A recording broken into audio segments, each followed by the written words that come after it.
Good morning, everyone, and thanks for joining us today. This is the latest in our Practical People Management series. And joining me on the panel this morning, we have Chris Smiles and Claire Stevens, colleagues of mine from the People Solutions team at Menzies, and also Andrea Tischler. Andrea is a employment solicitor. She's a director of GBH Law and someone who we collaborate with when things get particularly tricky, or we've got difficult questions and situations that we need the legal input on. So welcome to the panel. Thank you to everyone who's joined us so far. We're going to kick off, and the topic this morning is short-term absences, and obviously, you know, what happens, how do you manage things when they get tricky? That's primarily what the topic is this morning. We are recording the session, so other people and yourselves can refer back to it on the community in future if you wish to. And we of course welcome questions. If you could submit questions via the chat, I think what we're going to do today is kind of go through the content that we've got, and then if you post your questions in the meantime into the chat, we'll try and make sure at the end we've got some time to come back and answer those questions. So the context at the moment is, you know, as employees, we're all contractually obliged to undertake work for a certain amount of time, but there are reasons why sometimes obviously we can't. Now in some areas we have the legal right to take time off, and some of that is on a paid basis and some of it's on an unpaid basis. But sometimes we can't attend for other reasons, most commonly because we're unwell. And of course, at the moment, you might also not be at work because you're isolating, which seems to have made a reappearance in the world. So there are a number of potential reasons why people might be absent. And what we're going to do is just explore the different reasons for short-term absences, where people have entitlements, and what to do if persistent short-term absence becomes a problem. I have got some slides that I'm just going to fire up and then try and share my screen. I've got far too much technology going on here for one person to manage.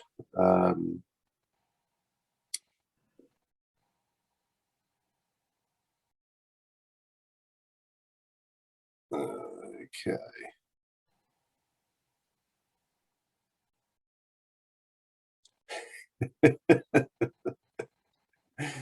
Okay, how do I share my screen?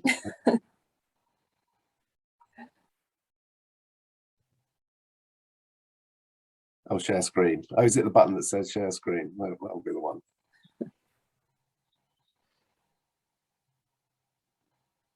Okay.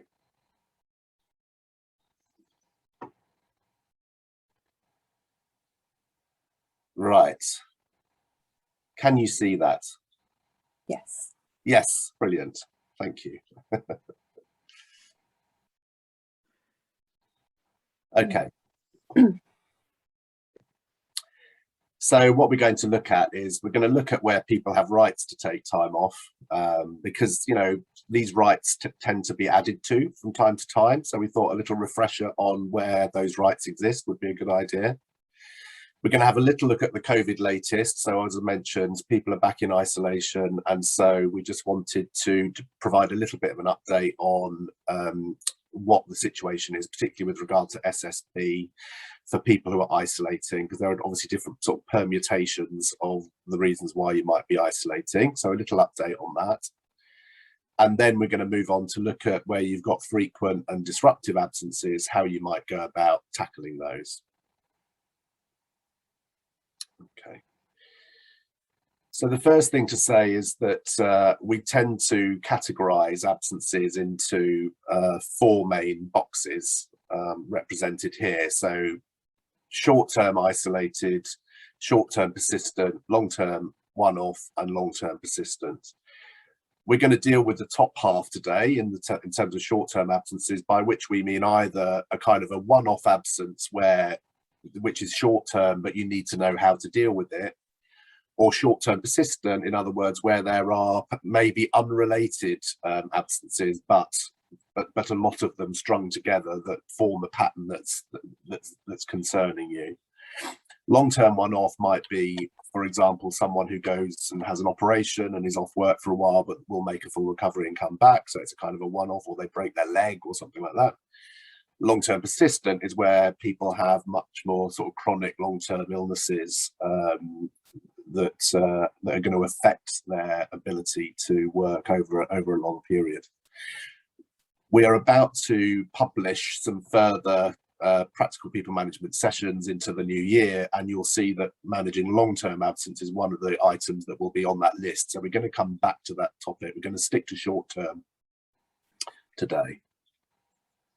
And why do we manage short-term absences? Well, partly because you need to get some things right in terms of recognising where people have got rights to have the absence, but also when it becomes a problem, it's disruptive, not just to customer service and productivity, but also to morale of people around, you know, the person who can't attend regularly. And when managers are seen not to be tackling issues, you know, that can just add to the general sense of displeasure, and they can affect your motivation levels. So there are good reasons to keep an eye on things. Okay, so we're going to start looking at short-term isolated, I mean literally isolated in terms of COVID. So we're going to ask Claire, first of all, just to give us a little reminder, an update on where we're at with SSP as it applies to COVID and isolation. Sure. Okay, so as we're aware, there are certain situations where you will be required to self-isolate. If you work from home, this shouldn't present too much of a problem.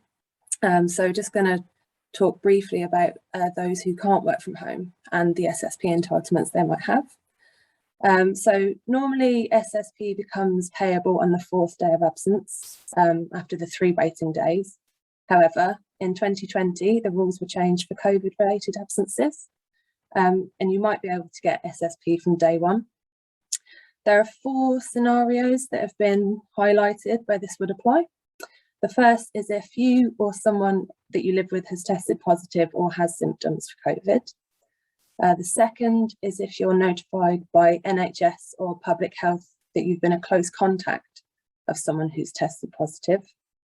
The third is if someone in your support bubble or your extended household has tested positive or has symptoms, or if you are advised to isolate before surgery in hospital. So in these 4 cases, you could get SSP from day 1. But I'll just point out here that it doesn't apply to self-isolation because of travel. So as we know, if you're going overseas at the moment, you have to isolate in certain cases, and you wouldn't be entitled to SSP then. So if you can work from home, again, shouldn't be too much of a problem. However, if you can't, then your employees really need to plan ahead and plan accordingly. They might have to take some extra holiday, or you could grant a period of unpaid leave. So that's the situation at the moment. It's remained pretty consistent since last year. I won't go into the current travel restrictions because they're always changing. So just advise your employees to look ahead and plan accordingly. So I suppose if we move away from COVID now, Ed, I'll come back to you. And how do you deal with short-term persistent absence outside of COVID?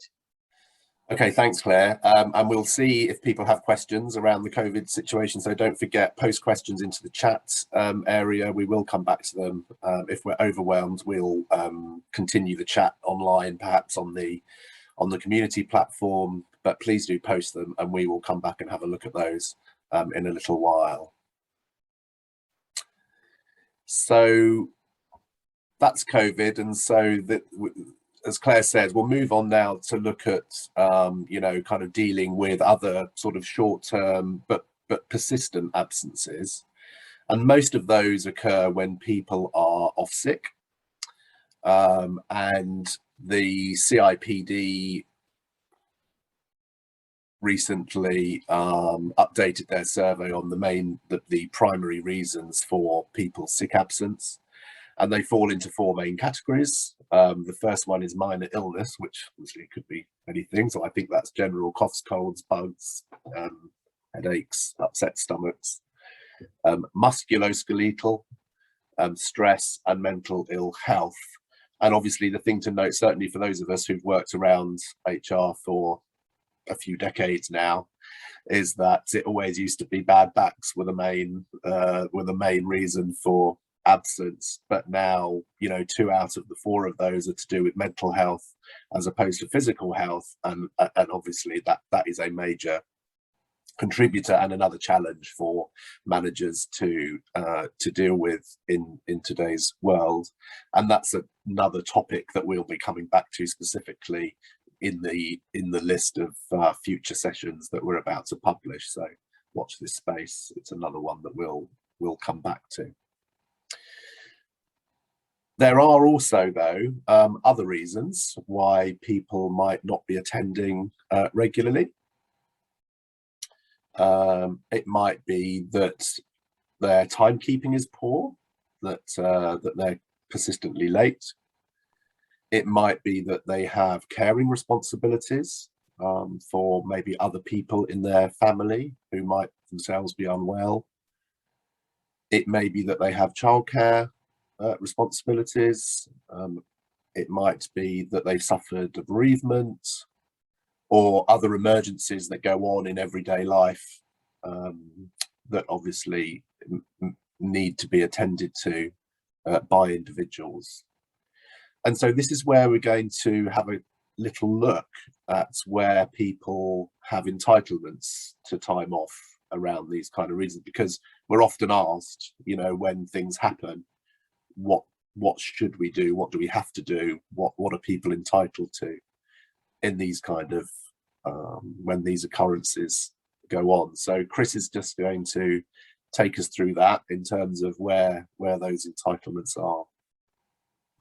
Thanks, Ed. Morning, everyone. Yeah, so as the slide says, different types of entitlement fall into 2 categories. You've got paid and unpaid. Obviously, the main one is SSP, which I know Claire's already touched on in terms of COVID. But as Claire said previously, usually under normal circumstances, that's payable from day 4 of an absence. First 7 days of an absence are self-certified, and then fit notes are required beyond that. That's the most common paid absence type. There are a couple of others that are paid. So parental bereavement leave is 2 weeks of paid leave if there's a really sad case of losing a child, and that's a day 1 right. That isn't a right that has to be that waits till 26 weeks of employment. That's a day 1 right. There's also antenatal appointments. Obviously, maternity leave itself comes under our long-term absences, and that's a very sort of easy to understand one, but the allowance for the mother to attend a number of antenatal appointments is there, and that's paid at their full rate. The father can also attend up to 2 those appointments, again fully paid. And interestingly enough, that also obviously applies, that's mirrored for those who are adopting as well. Unpaid leave, there's the 3 categories that you can see there. So at the moment we have parental leave. This is sort of planned leave for childcare reasons, such as you might need to go and look around a new school or something like that. So it's those sort of one-off but planned absences. Not to be confused with the emergency leave, which is for dependents, which is where, for example, a sickly child can't go to school, that kind of thing. And coming through soon, when it's allowed to go through, when it has time to go through Parliament's carers leave, as well, and that again will be unpaid. You've got 3 categories of unpaid leave there.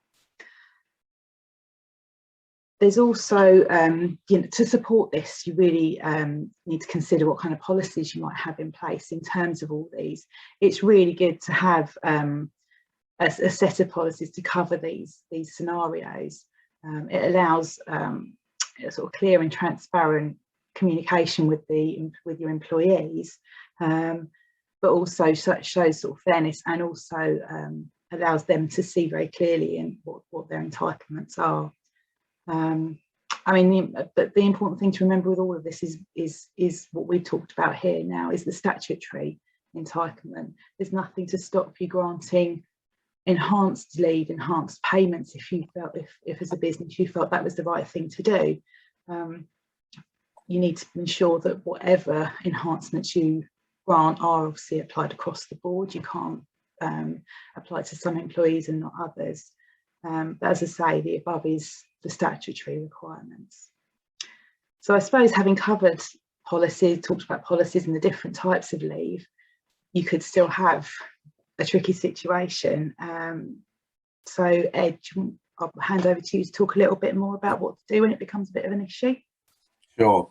Actually, before that, Andrea, I might just bring you in here, because we just mentioned about using discretion, because this is something that we often get asked about, where, you know, employees have got some kind of difficult situation that they need to deal with, and there may or may not be an entitlement to some time off. I mean, and if there is, obviously, if it's, say, emergency leave for dependents, obviously the entitlement is to unpaid leave, not to paid leave. So quite frequently an employer might want to grant some paid, you know, time off for that.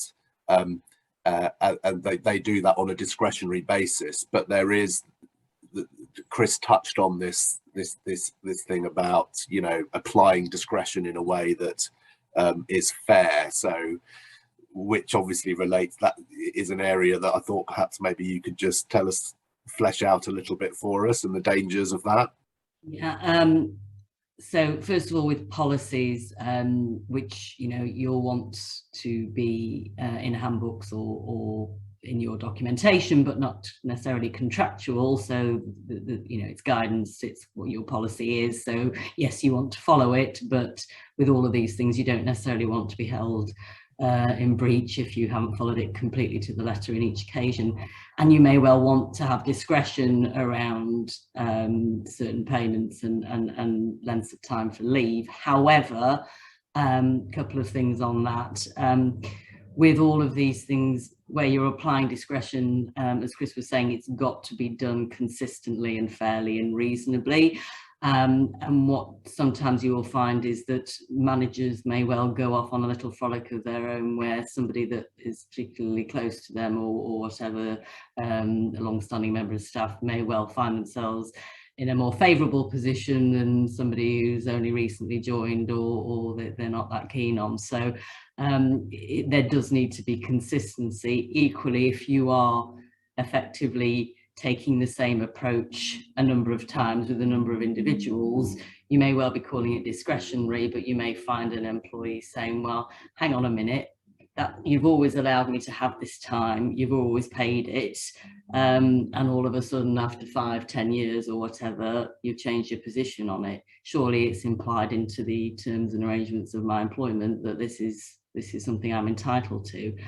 So it's just a little cautionary warning about being consistent, knowing what others are doing elsewhere, because as we all know, staff talk, and they'll find out that often that somebody else has been treated somewhat differently by a different manager. They might well take issue with that, raise a grievance or otherwise.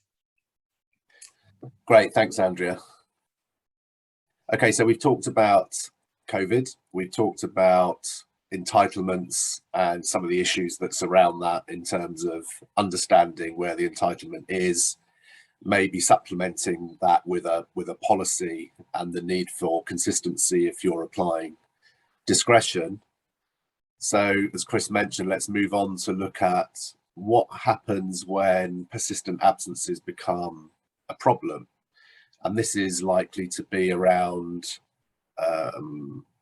sick absence records or sort of attendance records in terms of timekeeping, lateness, that kind of thing.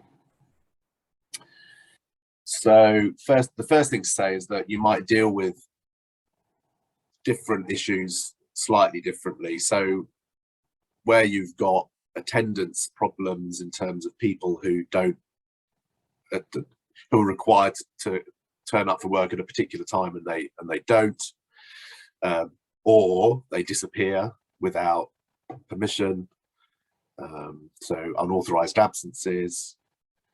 These things are disciplinary matters, generally speaking, that you would deal with through your disciplinary procedures.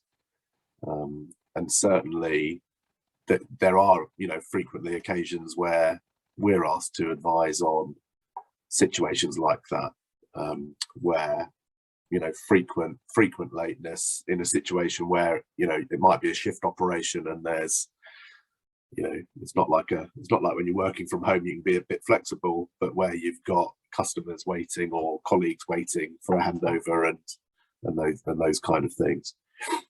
Those are more disciplinary matters. Where it's because of illness, sickness, we would generally deal with that slightly differently because of the nature of the issues, that it does generally involve people's health, and whether or not, and often, there will be genuine health issues, and genuine health issues that affect your ability to attend work aren't necessarily off limits for dealing with. I mean, at the end of the day, we're all contracted to do our work for a certain amount of time, and if we're unable to do that over a long period, then we're not able to fulfill our contract of employment, then that could be a reason ultimately for dismissal. It's not necessarily about whether the absence is genuine sickness or not, but obviously where it is genuine sickness, there are sensitivities around that mean that a disciplinary procedure, couching it in those terms, is a very blunt instrument in terms of dealing with it. So very frequently what we would have is an absence management policy, now, which describes how you would go about dealing with absence records that cause concern. You may have a written policy, you may not have a written policy. If we were advising on a situation like this, and you don't have a policy, then our advice would kind of follow the general outlines of a policy, should you have it. It might be one to think about if you're looking at your handbooks and you're looking at your policies, what you do find to incorporate one, because what you do find when you end up having to deal with a persistent absence problem is that the absence of a policy is really unhelpful. That you kind of wish at that point that you had one, because it does set out very clearly the steps that you're going to take, and the way in which you're going to approach it with the employee, and so it really helps to have that. So one to think about the next time you're looking at your policies and procedures.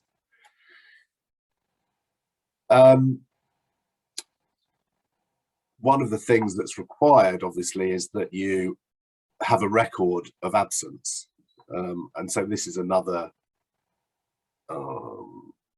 point to watch out for, that if you're going to start to pay attention to someone's absences, you obviously need a record of what they have been, which sounds like an obvious point to make, but it's quite frequent that someone will come to us and say, I'm concerned about this employee, they seem to be taking a lot of time off, I want to, can you help me deal with it? And the first question is, well, what's the record? And they actually don't have a clear record of it. So again, going forward, have a way of recording absence that enables you to be able to set things out for people, because one of the first things you're going to do when you start to tackle someone's sick absence is talk about their record. And so you need to have one.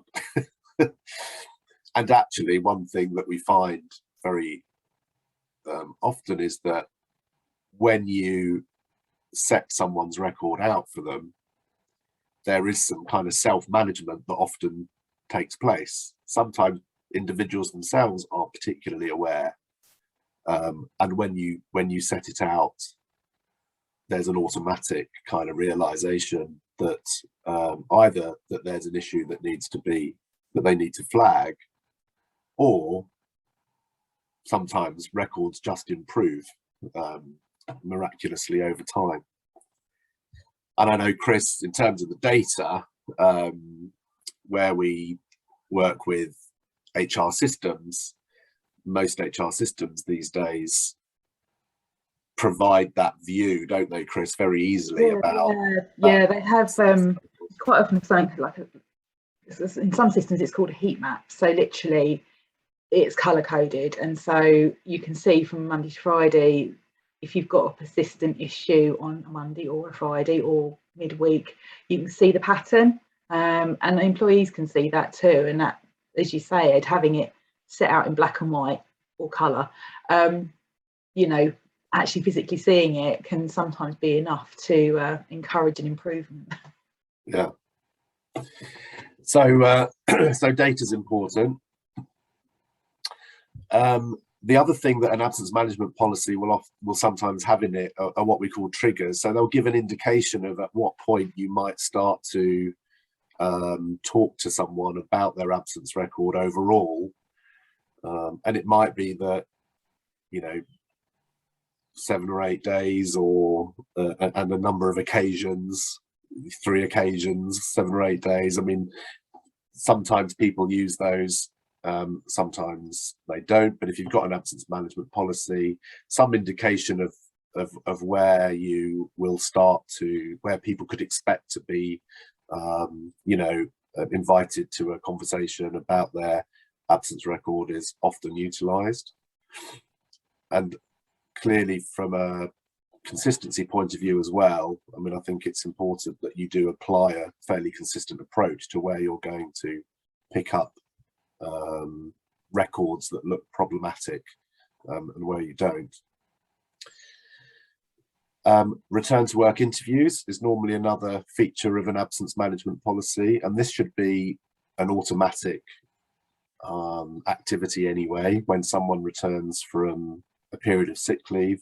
Again, it's one of those activities that's been proved to be effective in terms of helping to resolve issues and prevent reoccurrence of absences. So if every time someone does take sick leave, their manager, when they come back to work, sits down with them and has a conversation about how they are, what they might have missed while they've been away, you know, is there anything, any support they need going forward, you know, showing that level of interest, and, you know, demonstrating that you're kind of aware and concerned about what's going on, is good, both for those people who do require a bit of support and acknowledgement, but also for those people who, you know, may have been slightly cutting a few corners by taking the day off when, you know, it may not have been strictly necessary. So it kind of caters for lots of different scenarios by having those return to work conversations. So that should be a general practice. Often there are sensitive issues involved in these matters. So, you know, return to work interviews can unearth, you know, difficult circumstances, which may or may not be to do with the reason given for the absence. You know, I think we all know that a lot of things go on for people outside of,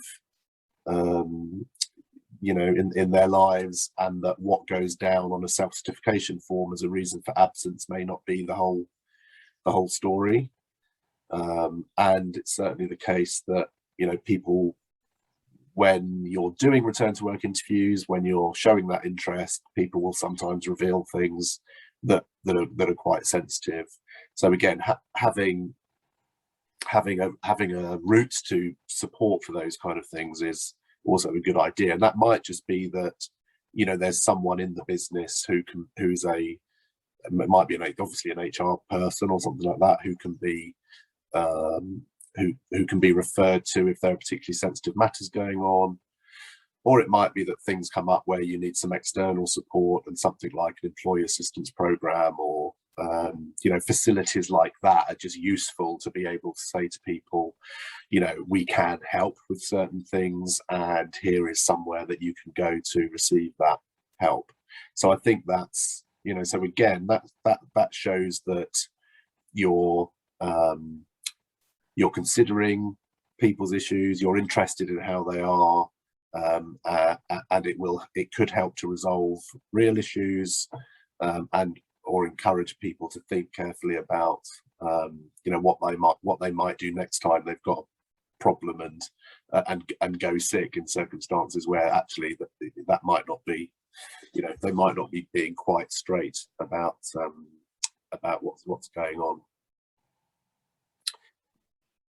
on. If absences remain a common feature, so if people are taking odd days off over a period of time, and the return to work interviews and the general interest you're showing, you know, isn't making a difference, then you generally, and again, this would be set out in your kind of sick absence policy, you would get into a process of monitoring and review effectively. So there would be review meetings whereby you call a meeting, talk to the employee, you have the record laid out, you'd be looking at the record with the employee, looking for patterns. I mean, obviously sometimes, I mean, classically you can get as Chris said, the kind of heat map scenario where a lot of issues going on Mondays and Fridays, or it might be that there are patterns that you hadn't seen before about underlying cause of sickness. You know, people might be going off with a headache here and an upset stomach there, but it might be actually that there's a mental health issue going on, or, you know, so you've got to be really open-minded in these meetings as to what might come out of it. But the point is that you're focusing on the kind of record over a period of time. So you might look back over the last year, look at the record, ask people, you know, have a conversation about whether there has been anything that's linked to these things. There comes a point where people are absent persistently, where you need to consider whether medical advice is the right thing to do. And certainly if you end up in a situation where you might be dismissing someone for reasons of a poor sick record, it will have been necessary at some point to have taken some medical advice, whether that means asking an occupational health specialist to get involved, or seeking reports from people's doctors or specialists if they do have some sort of chronic condition. But being informed by medical experts is important at some point. Also for the reasons of being able to identify any reasonable adjustments that might need to be made, because obviously issues of disability can crop up, and that's something that Andrea's going to pick up in a moment.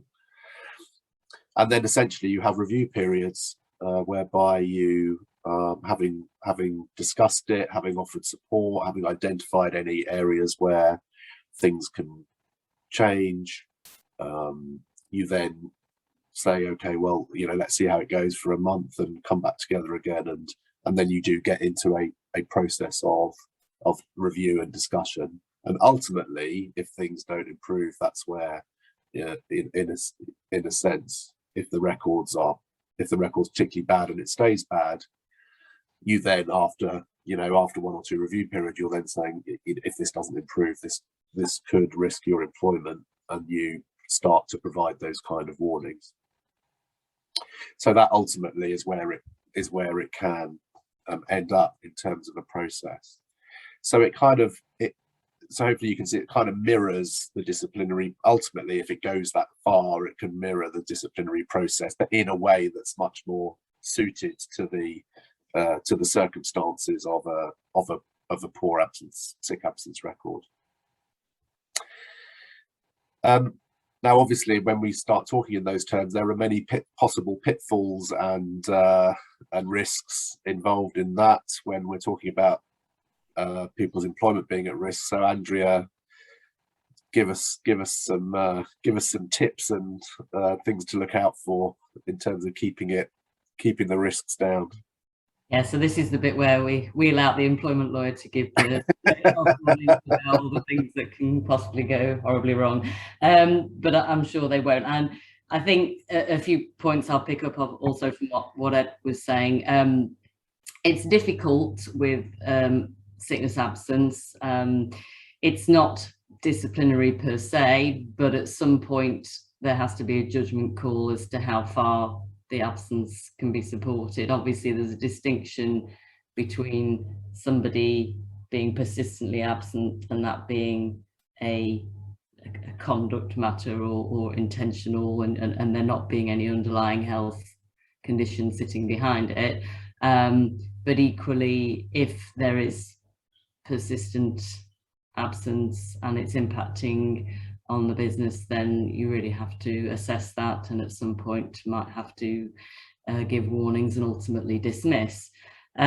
You hopefully would have a capability procedure and sickness absence procedure. A capability is interesting because it'll kind of cover performance often, but also be used to cover ill health as well. And I think you've got to just be aware that people interpret capability as different things. And there is a difference between somebody not performing because they are not up to the job in terms of their skills or their ability, as opposed to their health impacting on their performance and their ability to do the job. In terms of legal risks, and considerations to avoid issues. Principally, obviously, I will flag up disability discrimination. Don't assume that persistent short-term absence doesn't mean that there is an underlying condition that could give rise to disability protection. There may be an underlying condition that does fit the definition, so it does have a substantial long-term effect on somebody's ability to carry out day-to-day activities. It's difficult because you're not necessarily medical experts who can make a judgment call as to what's going on in the background. So the important thing is, if there is a persistent issue, health issue, that you make efforts to get medical information, make inquiries, but obviously you can only do so without the consent of the employee. Yes, you might have the ability under your contract to get a report from the company GP or occupational health, but ideally, if there is their own GP or treating consultant in the background, you may well want to ask some questions and get a report from them. But before you do so, you obviously need to have their consent, the access to medical records consent from the individual, and they may well be wanting to see the report, make changes to the report before it reaches your door. That process can take a little while. I'm mindful at the moment, GPs were always, dare I say it, not that speedy at delivering reports at the moment. It's dread to think what the timeframes are on it, not great. But I think you need to make efforts to make those inquiries and to try and find out what's going on in the background. If there is a disability, then obviously there are additional considerations and protection there. Just a reminder that a disability claim, a discrimination claim, can give rise to unlimited compensation in an employment tribunal. The individual also does not need to have the requisite 2 years service to bring a discrimination claim in the same way as they would do for an unfair dismissal claim. And as an employer, you really need to be looking at reasonable adjustments and what you're doing to support and assist them, and as well as looking at what the issue actually is and whether this is has the potential for them not coming back at all, or for them not being able to carry out their role going forward. So just some warnings around that. You obviously need to look at the information that you have. If an individual employee is not willing to allow you access to the medical information, they're not which is their, their right to do so. Obviously, you can only work with the information that you've got. You can only take decisions based on the information that you've got. And ultimately, if you need to move matters forward, then you need to do that. But you need to do that in the context of a proper process, a proper procedure. So effectively meetings with the individual to talk about your concerns, to find out what's going on, what the prognosis is. When we look at adjustments, it may be that they need to look at different duties in the short or longer term. What, are they able to carry out their role? Do they need reduced hours? That there are other things that can be looked at before potentially you're at a dismissal stage. And going through that process should enable you to explore those, even if ultimately those are not the answers and the solution to the situation. I am always going to say, please, with these meetings, keep minutes, keep notes, keep a record. If there are discussions verbally, or then try and keep a note. Obviously, medical information is sensitive personal data, so be aware of how you're storing that, and your privacy notices. All those issues around managing sensitive personal data comes into this, but also in terms of demonstrating what you have done and the discussions that have taken place. It's really important that you've got minutes and that you've got notes, and you can show a paper trail if it ever came to be questioned that you haven't done things correctly. So I think that's probably all the health warnings from me for the time. Great, thanks, Andrea. Thanks very much. I'm going to end the actual slide show and see, have we had any questions? We haven't had any come in yet, so just a reminder that if you do have any, please do put them in the chat. You might have some time to go through a few. So maybe what we'll do then, just to finish off, is whether kind of our own sort of thoughts about things that tend to happen, things that have happened, our own observations around some of these topics by way of kind of last tips that we might give. So, Chris, would you like to? You're on mute. Gosh, that's a classic, isn't it? Yeah. Yeah, I think I was going to go back to what you were saying earlier, Ed, about individual sicknesses potentially actually having something underlying. It could be that those individual things may, on the face of it, not be connected in any way, shape or form. Actually, when you dig into it a bit more, they do it does sort of become apparent that someone is dealing with a mental health issue, or it might be something completely unrelated. But I think it's important to adapt basically your approach to your return to work conversations, your absence review meetings, based on that information that then comes to light, and then just approach it, I suppose, from a sort of a sympathetic point of view. We shouldn't always be quick to prejudge and to assume that it's a negative, it's a negative conversation. I think we should approach things in a very sympathetic manner and allow employees to share the issues that they're dealing with, and perhaps reflect on those and work with the employee to support them. It's not just about dealing with, obviously we're talking about persistent short-term absence, but it's a bigger picture sometimes. I think we all need to be aware of that. That's right, and sometimes the way that your policies are constructed almost incentivize people to go to go sick rather than necessarily be honest about the fact they've got a childcare issue or something like that, because there is that you might offer paid sick leave, but not anything in your policies around domestic emergencies. Exactly. So, do I tell the business that I am off sick and get paid, or do I tell the business that actually,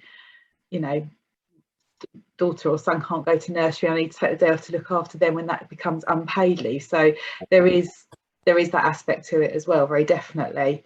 And also it can come up with things, I think you've found this in past roles, Ed, where it's actually what the employee is coming to work to do that puts them, that causes the issue. So they might actually be sick, but they may be every now and again rostered to work alongside somebody who they just don't get along with for whatever reason. I think you've had some experience of that in your days at the airport, didn't you, Ed? Yeah, no, we've had situations where often it's about colleagues.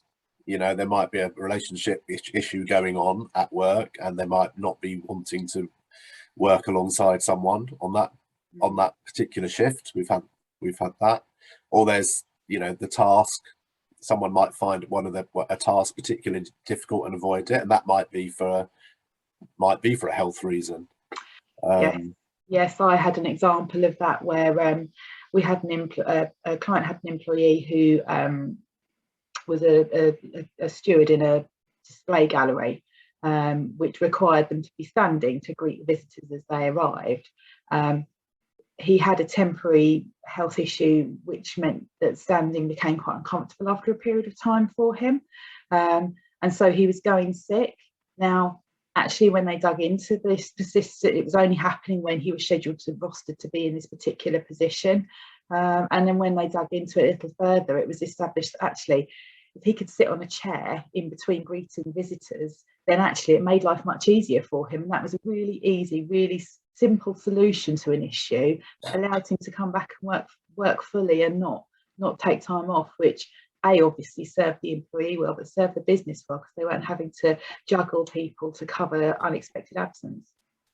And that's a great example, isn't it? Where you think, well, of course, that is so obvious, and yet people make assumptions about what may or may not be possible, and what they can or can't say, and what reception they might get if they speak up, which is where so many of these issues, just by dint of having prompt kind of open communication, is can resolve a lot of these issues before they become problematic. And just to reinforce something else that you said, Chris, approaching this initially from a constructive mindset, so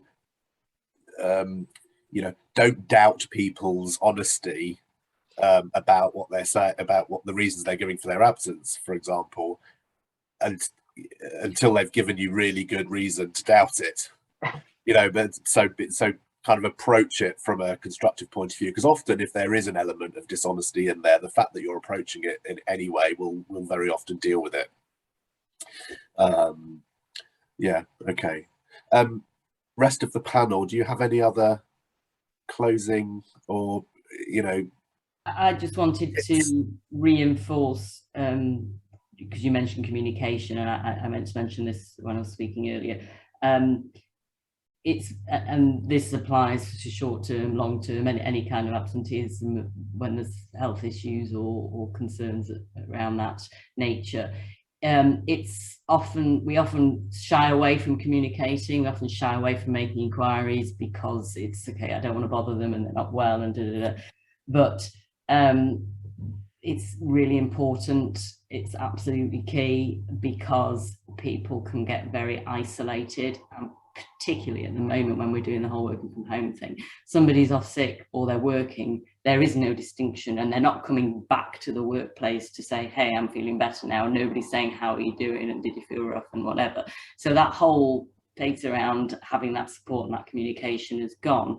So I think it's really important to remember, from a management and process perspective and everything else, and support perspective, that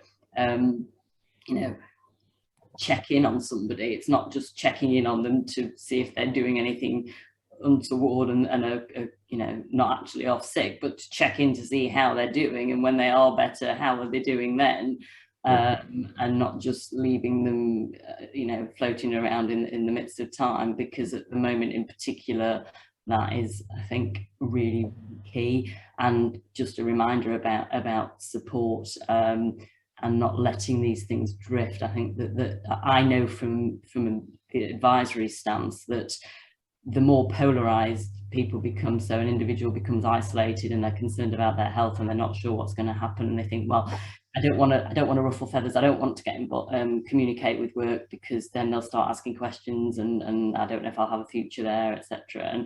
And from the other side of it, it's I don't want to bother them and they're not well, and then you know, time will go, and I'm saying, so this person is still working for you, and they may be working from home, or they may have been off sick for whatever, but you still need to have that communication, and this is still important to establish what you're going to do next, and what they need, and where this situation is going to go. Yeah, absolutely. And Claire, do you have any final Yeah, so I think we've touched upon it already, but I've had conversations with managers in the past where they've said that absence levels have become untenable and they can't go on, and they're looking to part ways with an employee. And then when you dig into the situation, that there's no clear record of absences, that no previous conversations have been had. So when they come to us at that point, you're saying you're actually in a very difficult position, and you know, decision for dismissal wouldn't necessarily be one we'd support, because it would be very risky.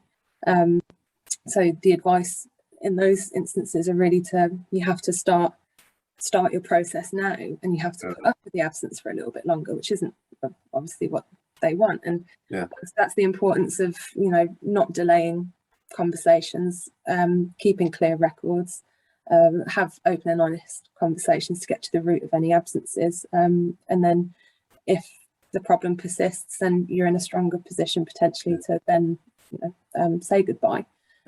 And again, as has been mentioned already, just be aware of all of the tools you have at your disposal.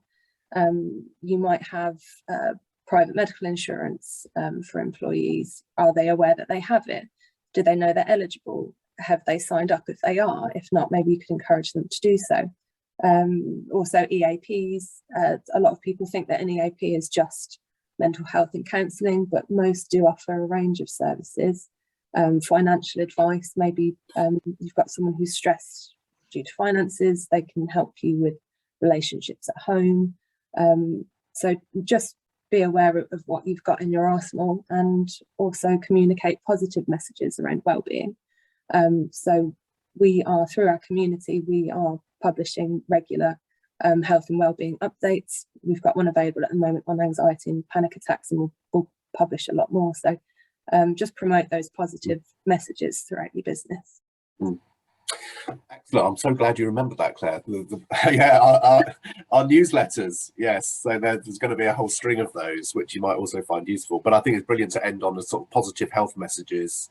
That is definitely something that the pandemic has, you know, we've seen a real change, you know, renewed or new focus and emphasis on employers helping their employees to stay well and to keep well. So, I mean, a couple of my examples would be, you know, conversations I've had in the last week from employers who've, you know, had someone come in and look at all of the done ergonomic assessments of people's workspaces and all of this, and had a complete update of, you know, kind of what chairs they're sitting on, and what their sort of postural. Now those are kind of risk assessments that really kind of need to be done anyway, but they've made a real point of it at this point, with people coming back. Well, at the time, people were kind of coming back to the office. Obviously that's all changed around again in the last few days, but, you know, really having a renewed focus on what being, you know, staying well, you know, was all about. And another one where an employer who wouldn't have really entertained any sort of subsidiary benefits before, but is now looking at a health cash plan. It's a relatively inexpensive thing to do, but they are definitely interested in putting things in place that that give people the opportunity to be supported and get good advice and sort of practical help on staying well. And so that, with an employee assistance program, relatively inexpensive, is something that they're looking at. So yeah, so I think there's definitely the culture of wellness is a very positive thing, I think, that's going on generally in the world of work. Good. So we don't have any further questions in the chat. So thank you. Sorry. So I was going to say, if anyone does think of anything afterwards, don't forget the discussion section of the community. Please do go there with any questions, and we can pick them up from there. Definitely, we can continue the conversation online, and that would be great. But for now, thank you ever so much, everyone, for attending. Thank you very much to the panel. Thanks, Andrea, for your time.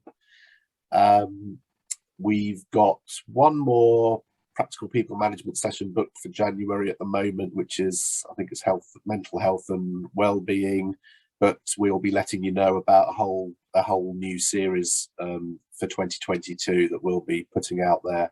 And as ever, if you've got ideas for topics that you want covered, please do let us know, and we'll happily lay them on. But for now, have a good day, have a good Christmas, have a happy new year, and we'll look forward to seeing you soon.